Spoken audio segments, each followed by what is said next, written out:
Hello বন্ধুরা, তোমরা কেমন আছো? আমি কিন্তু ভালোই আছি। আজকে আমি ছাদত যাই কি করবো জানেন? নিজের হাতে শাক তুলবো আর সেই শাকগুলা রান্না করবো। আমাকে ছাদত কিন্তু বিভিন্ন রকমের শাক আছে। আমি যেটা লাগাচ্ছি সেটাও আছে, আবার যেটা লাগাইনি সেটা ধরো বিভিন্ন ধরনের শাক হয়েছে। সেই সব শাক এখন আমি তুলে নিয়ে আসবো। আর আমার সাথে রেখে গেছে, দেখো তোমরা। আমি যেতেই যাই, এরা দুইজন তো আমার সাথে যাবে।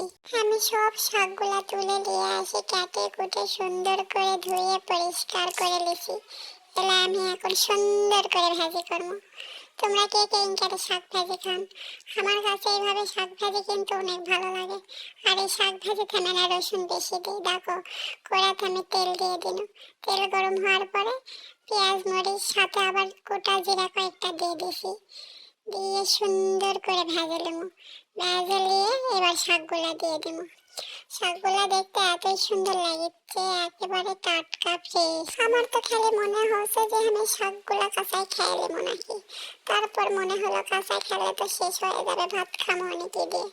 এই জন্য আবার মনে হলো যে না, ভেজে এটাও ভাত দিয়ে খাওয়া হবে। কি করছেন তোমরা? ভালো বুদ্ধি করে নি। এবার শাক দিয়ে হলুদ দিয়ে লবণ দিয়ে আর আবার সুন্দর করে ভাজি করে নেব। সুন্দর করে ভাজি না করলে তো আবার ভালো লাগবে না। আর তোমরা তো জানেনই আমি হলো নওগাঁ জেলার সেরা রাঁধুনি। আমার হাতে রান্না তো আবার অনেক স্বাদ, ভালো করেই তো জানেন তোমরা।